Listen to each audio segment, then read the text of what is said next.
ഞാനിപ്പോൾ നിങ്ങളെ പറഞ്ഞാൽ എനിക്ക് വിഷമമാണ്. ഞാനിപ്പോൾ മരിച്ചു എന്ന് കരുതുക. ഞാൻ മരിച്ചു കഴിഞ്ഞാൽ ഇപ്പൊ ഇവിടെ വീട് മരിച്ചാൽ നിങ്ങൾ എന്ത് വെച്ചാൽ എല്ലാവരും ഓടി എന്റെ അടുത്ത് അയ്യോ എന്ന് പറഞ്ഞ് കുറെ നെഞ്ചത്തൊക്കെ കുത്തി നോക്കും. മറ്റേ ഈ CPR കൊടുക്കുന്നപ്പോൾ എല്ലാവരും പഠിച്ചിട്ടുണ്ട്. ആരെവിടെ പോണാലും CPR കൊടുക്കില്ല. 2021 നല്ല രസകരമായ സംഭവം. മാരവിളക്കിന് അന്ന് എൻ്റെ ഒരു DYSP സന്നിധാനത്ത് ഡ്യൂട്ടിയിൽ നിൽക്കുമ്പോൾ അദ്ദേഹം മറിഞ്ഞു വീണു. അപ്പൊ ഞാൻ പെട്ടെന്ന് പിന്നെ അദ്ദേഹത്തെ എടുത്തിട്ട് പോലീസുകാർ 4 പേര് ഓടിടും. ഞാൻ മുമ്പിൽ വിസിലടിച്ച് ഓടി വഴി ഉണ്ടാക്കുന്നു. മാരവിളക്കിന് അന്നാണ് ഭയങ്കര തിരക്കാ. ആശുപത്രിയിലേക്ക് കഷ്ടിച്ചൊരു 10-500 മീറ്റർ ഉണ്ട്. എങ്ങനെയൊക്കെ ഓടി അവിടെ വരെ എത്തി. അപ്പൊ അദ്ദേഹത്തിനെ അവർ റിവൈവ് ചെയ്യാൻ നോക്കുന്നു, ഒരുപാട് പണിയൊക്കെ എടുക്കുന്നു. അതിനുള്ളിൽ ഓടിയ പോലീസുകാരിൽ ഒരാളിങ്ങനെ കുഴഞ്ഞു. അപ്പൊ എല്ലാവരും പറയും ഇയാൾക്ക് CPR കൊടുക്കുക. അപ്പൊ അയാൾ പാവം അവിടെ കിടന്ന് കഷ്ടിച്ചയാൾക്ക് സംസാരിക്കാൻ ഗ്യാപ്പ് ഇട്ട്. എന്താ അറിയാം, CPR വേണ്ട, ഒരു മധുരം ഒരു മുട്ടായി തന്നാൽ മതി, ഷുഗർ കുറഞ്ഞിട്ടാണ്. അത് അയാൾ പറഞ്ഞില്ലെങ്കിൽ സ്ഥിതി നിങ്ങളൊന്ന് ആലോചിക്കുക. അയാളുടെ ഈ നെഞ്ചു കൂട്ടിടിച്ച് കലക്കും നമ്മളെല്ലാവരും കൂടി. ഇപ്പൊ ആര് വീണാലും നമ്മൾ എന്ത് ചെയ്തു കഴിഞ്ഞാൽ CPR കൊടുക്കും. ഞാനിപ്പോ ഇവിടെ വീണാൽ നിങ്ങൾ എല്ലാവരും ഒന്ന് CPR തരും, ആശുപത്രി കൊണ്ടുപോകും. എന്താ പറയുന്ന കുറച്ച് വാചകങ്ങൾ ഞാൻ പറഞ്ഞുതരാം. നല്ല മനുഷ്യനായിട്ട് കൊണ്ടോ എന്ത് സംസാരിച്ചുകൊണ്ടിരിക്കരുത്. പെട്ടെന്ന് പോയി ഈ പറയുന്ന അവസ്ഥയിൽ നിന്ന് എന്റെ അവസ്ഥ അപ്പൊ എന്തായിരിക്കും നിങ്ങളൊന്ന് ആലോചിക്കാം. അതാണ് മഹാവിജ്ഞാന ഭൈരവ തന്ത്രം പറയുന്നത്. എന്റെ അവസ്ഥ എന്തായിരിക്കും എന്ന് വെച്ചാൽ ഞാൻ ഇല്ലാണ്ടായി പോകുമോ? മരണം കൊണ്ടെല്ലാം അവസാനിക്കുമെന്നാണ് ചോദ്യത്തിന്റെ താല്പര്യം. പിന്നെ എന്താ ബാക്കി ഉണ്ടാവുക? നിങ്ങൾ കാണാത്ത കാര്യമൊന്നും പറയല്ലേ. അപ്പൊ അവർ കണ്ടിട്ടാ? ഞാൻ കണ്ടിട്ടില്ല. ഒരു കാര്യം തീർത്ത് പറയാം. ശാസ്ത്രം ബോധ്യപ്പെടുത്തിയിട്ടുള്ള ഒരു കാര്യമുണ്ട്, ഫിസിക്സ് ബോധ്യപ്പെടുത്തിയിട്ടുള്ള കാര്യം എന്താണെന്ന് വെച്ചാൽ energy can neither be created nor destroyed. ഊർജം ഉണ്ടാക്കാനും പറ്റില്ല, ഉള്ള ഊർജത്തിനെ ഇല്ലാതാക്കാനും പറ്റില്ല. ഇപ്പൊ ഞാൻ ഈ സംസാരിക്കുന്ന ഊർജം അല്ലേ, അത് എവിടെ പോകും? എവിടെയോ ഉണ്ടാവും. ഈ രൂപത്തിൽ തന്നെ ആയിരിക്കുമോ അതോ വേറെ ഏതെങ്കിലും രൂപത്തിലായിരിക്കുമോ ഒന്നും നമുക്കറിയില്ല. പക്ഷെ ഊർജം ഇല്ലാതാകുന്നില്ല എന്നുള്ളൊരു ശാസ്ത്ര സത്യമാണ്. അത് ഞാൻ ഉണ്ടാക്കി പറഞ്ഞതല്ല. ഇപ്പൊ നിങ്ങൾ പറഞ്ഞ ആത്മാവ് എന്ന് പറഞ്ഞു, ഞാൻ കണ്ടിട്ടില്ല ആത്മാവ്. ഞാൻ പറയണ ആത്മാവിൽ ഞാൻ വിശ്വസിക്കില്ല എന്ന് പറഞ്ഞാൽ തീർന്നില്ലേ? പക്ഷെ ഞാൻ പറയണത് ഊർജ്ജത്തിൽ നമ്മൾ വിശ്വസിച്ചിട്ടുള്ള കാരണം ശാസ്ത്ര സത്യമാണ്. അപ്പൊ ഊർജ്ജമായിട്ട് ഞാനിവിടെ ഉണ്ട് എന്ന് വെച്ചോളൂ. ഞാനൊരു സത്തയാണ്. അപ്പൊ ഊർജ്ജമാണ്, എനിക്ക് സ്വത്വമുണ്ട്, എനിക്കൊരു നിലനിൽപ്പുണ്ട്, ഞാനൊരു എൻറ്റിറ്റിയാണ്. ആ ഊർജം ആയ ഞാൻ എന്തായിരിക്കും ചിന്തിക്കുക എന്നുള്ളതൊന്നും നമുക്ക് ആലോചിച്ച് നോക്കാം. ആ ഊർജത്തിന് തുടർച്ചയുണ്ടെന്നിരിക്കട്ടെ എന്ന് പറഞ്ഞാൽ ഇപ്പൊ ഞാൻ സംസാരിക്കുന്ന ചിന്തകളുമായിട്ട് തന്നെയാണ് ഞാൻ മരിച്ചത്. അങ്ങനെയല്ലേ? പെട്ടെന്നുള്ള മരണങ്ങളൊക്കെ എപ്പോഴും അങ്ങനെ ആയിരിക്കുമല്ലോ. ചിന്തകൾ മാറാനുള്ള ടൈം പോലും കിട്ടുന്നില്ല. ഇപ്പൊ പെട്ടെന്ന് എന്റെ അവസ്ഥ എന്താണെന്നറിയാം? എന്റെ ഏറ്റവും പ്രധാനപ്പെട്ട ഉപകരണം എനിക്ക് നഷ്ടപ്പെട്ട്. മനസ്സിലായില്ലേ? എന്താണ് എന്റെ ശരീരം? ശരീരമാദ്യം ഖലു ധർമ്മ സാധനം. മനസ്സിലായില്ലേ? എല്ലാ ധർമ്മവും എല്ലാ പ്രവർത്തിക്കും എനിക്ക് ഉപകാരപ്പെട്ടിരുന്ന എന്റെ ശരീരം എനിക്ക് നഷ്ടപ്പെട്ടു. പക്ഷെ ഞാനിവിടെ ഉണ്ട് കേട്ടോ. എനിക്ക് നിങ്ങളോടൊക്കെ മിണ്ടണമെന്നുണ്ട്.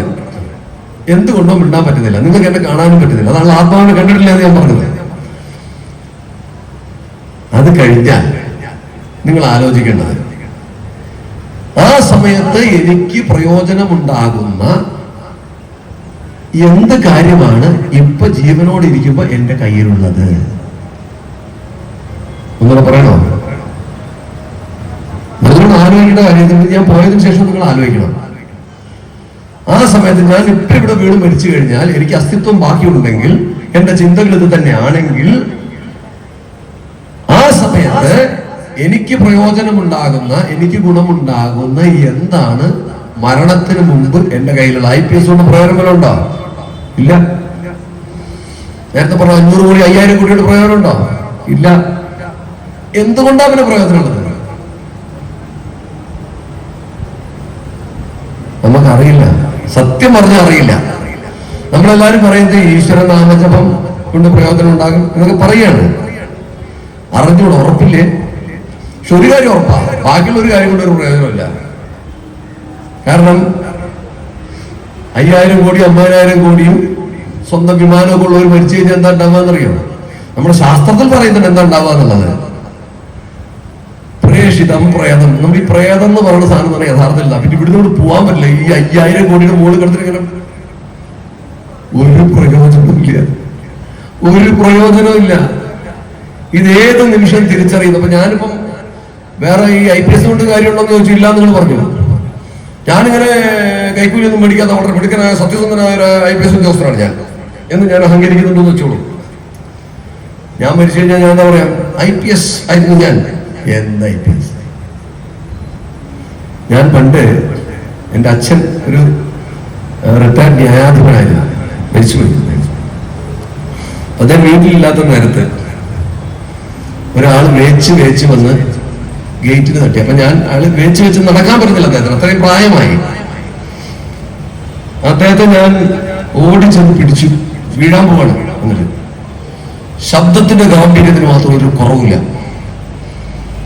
പണിക്കരുണ്ടോ ഇവിടെ ചോദിക്കണം. അത് ചോദ്യം കേട്ടാൽ നമ്മൾ ഞെട്ടിപ്പോകും, അതുപോലത്തെ ശബ്ദ ഗാംഭീര്യം. പക്ഷെ നിൽക്കാനുള്ള ആരോഗ്യമില്ല. ഞാൻ പറഞ്ഞു ഇല്ല, അദ്ദേഹം പുറത്തു പോയിരിക്കുകയാണ്, എന്താ വേണ്ടത്, അങ്ങ് അകത്ത് ഇരിക്കും പറഞ്ഞു. ഞാൻ കോളേജ് പഠിക്കുന്ന സമയം വേണ്ട മറുപടി, ഓ ആയിക്കോട്ടെ, ജസ്റ്റിസ് ഗോപിനാഥ് മേനോൻ വന്നിരുന്നു എന്ന് പറയൂ.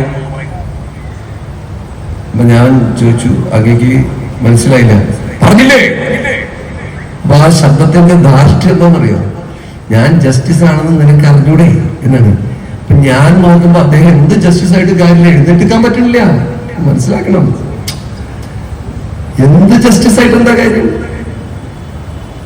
ഒരു കഥകളെ പറഞ്ഞാൽ അവസാനിപ്പിക്കാം. നമ്മുടെ ഇദ്ദേഹം ഉണ്ടായിരുന്ന ചട്ടമ്പി സ്വാമിയെ കുറിച്ച് കിട്ടും. അദ്ദേഹത്തെ കുറിച്ച് വളരെ പ്രസിദ്ധമായ തിരുവനന്തപുരത്തുകാർക്ക് ഒരു കഥയുണ്ട്, നല്ല രസമുള്ള കഥയാണ്. അവിടെ ഒരു മജിസ്ട്രേറ്റ് ഉണ്ടായിരുന്നു പണ്ട്. മജിസ്ട്രേറ്റ് എന്ന് പറഞ്ഞാൽ ആരാന്ന് നിങ്ങൾക്ക് അറിയാലോ. അന്നത്തെ കാലത്ത് സ്വാതന്ത്ര്യത്തിനൊക്കെ വളരെ മുമ്പാണ്. ആ മജിസ്ട്രേറ്റ് വളരെ കർക്കശക്കാരനും ഭയങ്കര, എല്ലാവരെയും കണ്ടാലൊക്കെ ചീത്ത വിളിക്കുക, സബോർഡിനേറ്റ്സിനെയൊക്കെ ഭയങ്കരമായിട്ട് സ്പർശിക്കുക. നാട്ടുകാർക്ക് മുഴുവൻ അദ്ദേഹത്തെ ഭയമാണ്. അദ്ദേഹത്തിന്റെ പിറന്നാളാണ്. പിറന്നാളിന് ചട്ടമ്പി സ്വാമികളെ ക്ഷണിച്ചു. സ്വാമികൾ പറഞ്ഞു, എന്റെ കൂടെ കുറച്ച് ആൾക്കാരോട് വന്നാൽ അങ്ങേക്ക് ബുദ്ധിമുട്ടാവുമെന്ന് ചോദിച്ചു. അദ്ദേഹം പറയേ ഒന്നു, എത്ര പേർക്ക് വേണമെങ്കിലും വിരുന്നെടുക്കാം. അപ്പൊ പറഞ്ഞു ഒരു 50 ആളിട്ടാ വന്നത് സ്വാമികൾ. 50 100 ആയിക്കൊള്ളട്ടെ, സ്വാമി വിരോധമില്ലാതെ. സ്വാമികൾ വന്നിട്ട് പറഞ്ഞ് എന്റെ കൂട്ടുകാർക്ക് ഇലയിട്ടിട്ടുണ്ടോ എന്ന് ചോദിച്ചു. എല്ലാവർക്കും ഇലയിട്ടിട്ട് 50 ഇലയിട്ടിട്ടുണ്ട്. സ്വാമിയുടെ നടുക്കിരുന്നു. ഇന്ന് കഴിഞ്ഞപ്പോ ആരാണ് കൂട്ടുകാരെന്ന് ചോദിച്ചപ്പോ എല്ലാരും കയറി പോന്നോളൂ എന്ന് പറഞ്ഞു. പോന്നപ്പോ എന്താ അറിയോ, 50 പട്ടികളാണ്. 50 പട്ടികൾ 50 പട്ടികൾ കയറി വരുന്നു. കൊരയില്ല, ബഹളമില്ല, വഴക്കാളിയൊന്നുമില്ല. നേരെ വന്ന് സ്വാമി ഇരുന്നതിന്റെ അപ്പുറത്തുമായിട്ട് നിരന്നിരുന്നു, അന്തസ്സായിട്ട് കഴിച്ചു. ഇത് ഈ മജിസ്ട്രേറ്റിന് ഭയങ്കര വിഷമമായി. കാരണം സ്വാമിജി എന്തോ ഈ ഇദ്ദേഹത്തിനെ അവമാനിക്കാൻ വേണ്ടി ചെയ്ത പോലെയാണ് അദ്ദേഹത്തിന് തോന്നിയത്. പട്ടികളെ വിളിച്ചുകൊണ്ട് വന്നു. അപ്പൊ അദ്ദേഹം ആ നീരസം സ്വാമിയോട് പറയാൻ പേടിയുണ്ട്, എന്നാലും അദ്ദേഹം പ്രകടിപ്പിച്ചു. ഇങ്ങനെ എന്നെ അവമാനിക്കേണ്ടിയിരുന്നില്ല എന്നൊരു വാക്ക് അദ്ദേഹം സ്വാമിയോട് പറഞ്ഞു. സ്വാമിയോട് പറഞ്ഞേ, ഇത് അവമാനിച്ചതല്ല, ഒരു ഓർമ്മപ്പെടുത്തൽ മാത്രമാണ്. ഇതിനു മുമ്പ് ഇവിടെ ഉണ്ടായിരുന്ന ഒരു 12 ന്യായാധിപന്മാരും ഒരു 25 പോലീസുകാരും ഉണ്ട് ഈ കൂട്ടത്തില്. ഓരോരുത്തരായിട്ട് വേണമെങ്കിൽ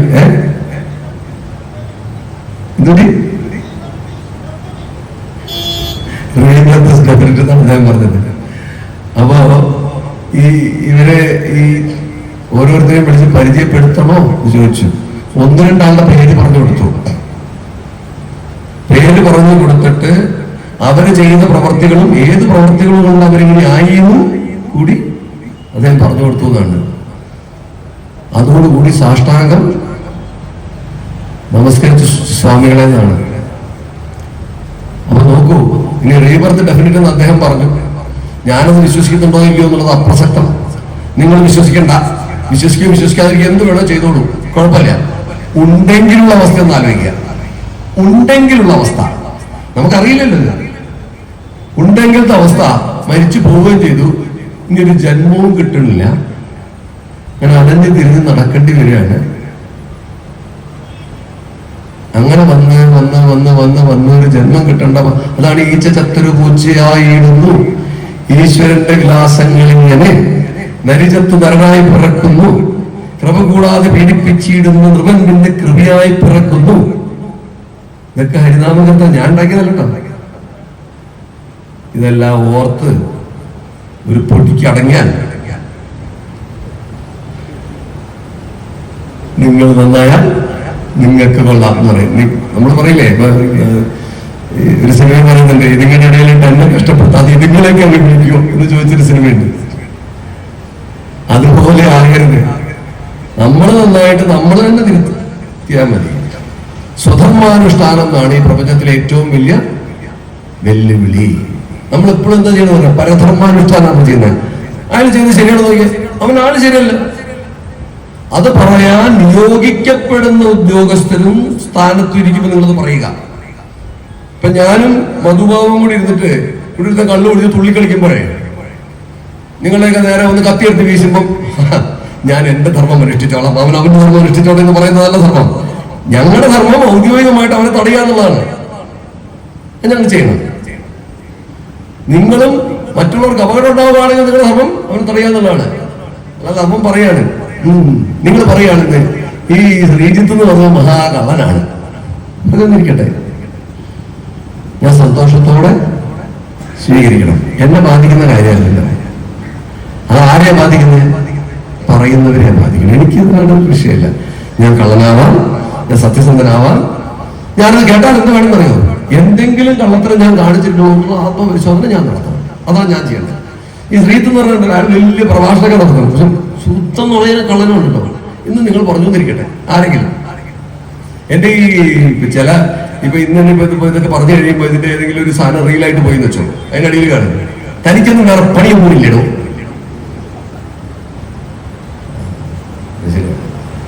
എനിക്ക് വേറെ പ്രത്യേകിച്ച് പണിയൊന്നും ഇല്ലാത്തതുകൊണ്ടാണല്ലോ. അപ്പൊ ഞാൻ എവിടെയോ ഗുരുവായൂർ എന്നൊരു ഒരു ഭാഗവത സപ്താഹത്തിൽ പ്രസംഗിച്ച് ഇതിങ്ങനെ ഇങ്ങനെ പോയപ്പോ അതിനടിയിൽ കുറെ കമന്റുകൾ വന്നു. ഇവനെയൊക്കെ പോലീസിലെടുത്തവരെ വേണം തല്ലാൻ, ഒരു കമന്റാണ്. ഞാൻ പറഞ്ഞു എന്താ കാര്യം? എന്താ പറയാ, പുളിയാമ്പള്ളി നമ്പൂരി എന്ന് പറഞ്ഞ ഒരാളുടെ കഥയുണ്ട്, ഐതിഹ്യമലയിൽ. പുളിയാമ്പള്ളി നമ്പൂരിയുടെ പ്രത്യേകത എന്തായിരുന്നു വെച്ചാൽ അദ്ദേഹം 17 വയസ്സുള്ള ഒരു പെൺകുട്ടി, അദ്ദേഹത്തിന് 60-65 വയസ്സോളമായി പ്രായം. 17 വയസ്സുള്ള ഒരു പെൺകുട്ടിയെ വേളിയാണ് ഞാൻ വിവാഹം കഴിച്ചാണ്, സ്വന്തം കുടുംബത്തിൽ തന്നെയുള്ള മരുമകളുടെ സ്ഥാനത്തുള്ള ഒരു കുട്ടിയാണ്. ആ കുട്ടിയെ ഇങ്ങനെ കൊണ്ടുനടക്കുക, വേളിയാണെന്ന് പറഞ്ഞാൽ കൊണ്ടുനടക്കുന്നത്. അപ്പൊ പാക്കനാരും ഭാര്യയും കൂടി, പണ്ട് കാലത്ത് തീണ്ടാപ്പാടകളെ കിടക്കണമല്ലോ, പാക്കനാരും നീച്ച ജാതി താഴ്ന്ന ജാതിയാകുമ്പോൾ അദ്ദേഹം എന്ത് ചെയ്തു, മണ്ണിട്ട് കൂടി കിടക്കുക പാക്കനാരും ഭാര്യയും നമ്പൂരി പോകുമ്പോ. അപ്പൊ ഈ നമ്പൂരിയുടെ ഭാര്യയെ കണ്ടിട്ട് പാക്കനാരുടെ ഭാര്യ പറഞ്ഞു, വഷളൻ, ചെറിയ കുട്ടിയെ ഭാര്യ എന്നുള്ളത് കൊണ്ടുനടക്കുന്ന ആണല്ലേ ഇയാൾക്ക്. പാക്കനാർ പറഞ്ഞു, അവസാനത്തെ പുഴു നിനക്ക്, അവസാനത്തെ പുഴു നിനക്ക്. അപ്പൊ ഭാര്യ അദ്ദേഹം പോട്ടെ ഇങ്ങനെ പറഞ്ഞു തരാന്ന് പറഞ്ഞു. പോയി കഴിഞ്ഞപ്പോ പറഞ്ഞു, ഈ പുള്ളിയാമ്പള്ളി നമ്പൂരി അസാധ്യ ഭദ്രകാളി ഉപാസകനാണ്. അയാള് 19 വയസ്സുള്ളപ്പോ ഭദ്രകാളി പ്രത്യക്ഷയായി അദ്ദേഹത്തിന്. ഭദ്രകാളിയെ കണ്ടുകൊണ്ട് പിന്നെ ഇദ്ദേഹം ചോദിച്ചു, എന്റെ അമ്മേ ഇനി എനിക്ക് കഷ്ടപ്പാടില്ലല്ലോ, ഈ നേരത്തെ പറഞ്ഞ ഒരു താപത്രയോന്മൂലനം, എന്റെ താപത്രയങ്ങൾ മുഴുവൻ തീർന്നില്ലേ, ഞാൻ അമ്മയെ കണ്ടല്ലോ, ഇനി എനിക്ക് എന്താ വേണ്ടത്? ഇനി എനിക്ക് മോക്ഷമല്ലേ ഉള്ളൂ, വേറെ ഒന്നുമില്ലല്ലോ, ഞാൻ ഇനി എന്താ പറയാ നിർവികൽപ്പ സമാധിയല്ലേ എനിക്ക്. അപ്പം ഭദ്രകാളി പറഞ്ഞു, ആയിട്ടില്ല മോനെ, നിനക്കൊരു ജന്മം കൂടി ഉണ്ട്. അതെന്താ ജന്മത്തിന്റെ പ്രത്യേകത? നീ കഴിഞ്ഞ ജന്മത്തിൽ നാട്ടുകാരെ കുറിച്ച് മുഴുവൻ പള്ളു പറയുന്ന സ്വഭാവക്കാരനാണ്. അത് കാണിച്ചു കൊടുത്തു അമ്മയാണ്, ആരെയൊക്കെ കുറിച്ച് ഇയാൾ എന്തൊക്കെ എവിടെയൊക്കെ പറഞ്ഞിട്ടുണ്ട്. ഇത് മുഴുവൻ എന്നിട്ട് ഒരു തലയോട്ടി കാണിച്ചു കൊടുക്കും. ഇത് നീ കഴിഞ്ഞ ജന്മത്തിൽ നീ മരിച്ചു കഴിഞ്ഞിട്ടുള്ള നിന്റെ തലയോട്ടിയാണ്. തലയോട്ടിക്കകത്ത് ഇങ്ങനെ പുഴുക്കൾ കിടന്ന ആർക്കാണ്, വലിയ വലിയ പുഴുക്കൾ. നിനക്ക് ഞാനൊരു സൗകര്യം ചെയ്തു തരാം, നിനക്ക് ഒരു ജന്മം തരാതെ മരണാനന്തരം നിന്റെ വ്യോമതലം എന്ന് പറയുന്നത് നമ്മുടെ ഭാഷ പറയുന്നത്, ശാസ്ത്രത്തിൽ പറയുന്ന ഭാഷ വ്യോമതലം. വ്യോമതലത്തിൽ നിനക്കൊരു കൃത്രിമ ശരീരം തന്നിട്ട് നീ ഓരോ പുഴുക്കളെയും തിന്ന് ഇത് അവസാനിപ്പിക്കണം. അങ്ങനെ നിന്റെ കർമ്മമോക്ഷം തീരുമ്പോൾ നിനക്ക് ഞാൻ മോക്ഷത്തിലുള്ള വഴി ഉണ്ടാക്കി തരാമെന്നാണ് കാളി പറയുന്നത്. ഇദ്ദേഹം ശാഠ്യം പിടിച്ചു, എന്റെ അമ്മയെ, ഞാൻ അമ്മയുടെ കുഞ്ഞല്ലേ, എന്നെ ഇങ്ങനെ കഷ്ടപ്പെടുത്താൻ പാടുമോ, ഞാൻ തെറ്റ് ചെയ്തു പോയി, ശരിയാണ്, അതെങ്ങനെയെങ്കിലും ഇല്ലാതാക്കി തരാൻ എന്താ വഴി? അപ്പൊ അമ്മയ്ക്ക് നിയമമില്ല. ഈ മാതൃസങ്കല്പത്തിന്റെ പ്രത്യേകത വെച്ചാൽ ബാക്കിയുള്ള ദേവന്മാരുടെ സങ്കല്പ പ്രത്യേകതകളൊന്നും അമ്മയ്ക്കില്ല. അമ്മയ്ക്ക് മക്കൾ കറിഞ്ഞ ആകെ പ്രശ്നത്തിലായി. അമ്മ ബുദ്ധിയും ബോധമില്ലാത്ത തള്ളയാണ്. ഒരു ബുദ്ധി ബോധമില്ലാത്ത തള്ളയെന്ന് പറഞ്ഞറിയോ, നീ ഒരു കാര്യം ചെയ്യുമ്പോൾ ഞാൻ വഴി ഉണ്ടാക്കി തരാം. നീ ആരെ കുറിച്ച് എന്തൊക്കെ പറഞ്ഞോ അതുപോലെ നിന്നെ കുറിച്ച് ആൾക്കാർ പറഞ്ഞാൽ അവർക്കിത് ഞാൻ വീതം വെച്ച് കൊടുത്തോളാം. അപ്പൊ അതെന്ത് ഇയാൾ ഒരു ബന്ധമില്ല ഈ പെൺകുട്ടിയായിട്ട്. അയാൾ ഭദ്രാളി നേരിട്ട് കണ്ടാക്കി ഈ സാമാന്യ ലോകത്തുള്ള എന്തെങ്കിലും വ്യവഹാരങ്ങൾ അയാളെ ബാധിക്കുമോ? അയാൾക്ക് പ്രശ്നമല്ല. അയാൾ വെറുതെ ഒരു കുട്ടിയെ കൂടെ കൂട്ടിക്കൊണ്ട് നടക്കുന്നുള്ളൂ. പക്ഷെ കൂടെ കൂട്ടിക്കൊണ്ട് വേളിയാണ് എന്നുള്ള കള്ളം പറഞ്ഞു നടന്നപ്പോ കാണുന്നവരൊക്കെ പറഞ്ഞു, ഹാ കേട്ടവൻ പറയല്ലോ. പറയുന്ന ഓരോരുത്തർക്കായിട്ട് ഭദ്രകാളി ഓരോരോ പുഴുവിനെ വീതിച്ചു കൊടുത്ത് അവസാനം ഒരെണ്ണം ബാക്കിയുള്ളപ്പോഴാണ് വാക്കനാറിന്റെ ഭാര്യ എഴുന്നള്ളിക്കണത്. ഏത്? അപ്പൊ ആണ് വാക്കനാര് പറയുന്നത് അവസാനത്തെ പുഴു നിനക്ക്. ഇത് പറഞ്ഞതിന്റെ ഒരു താല്പര്യം, നമ്മൾ മറ്റുള്ളവരെ പള്ളു പറയുമ്പോൾ അവരുടെ പുഴുക്കളൊക്കെ നമ്മളെ കാത്തിരിക്കുകയാണെന്നുള്ളത് മറന്നു പോകണ്ട. അതുകൊണ്ട് എന്നെ കുറിച്ച് ഞാൻ മഹാകള്ളനാണെന്ന് പറയാൻ ആർക്കെങ്കിലും താല്പര്യം ഉണ്ടെങ്കിൽ എന്റെ പുഴുക്കളെയൊക്കെ നിങ്ങൾക്ക് സമ്മാനിച്ചുകൊണ്ട് ഞാൻ തൽക്കാലം വിട പറയുന്നു. ഇത്രയും നേരം എന്നെ കേട്ട് ക്ഷമയോടെ ഇരുന്ന സഹൃദയ സദസ്സിന് നന്ദി, നമസ്കാരം.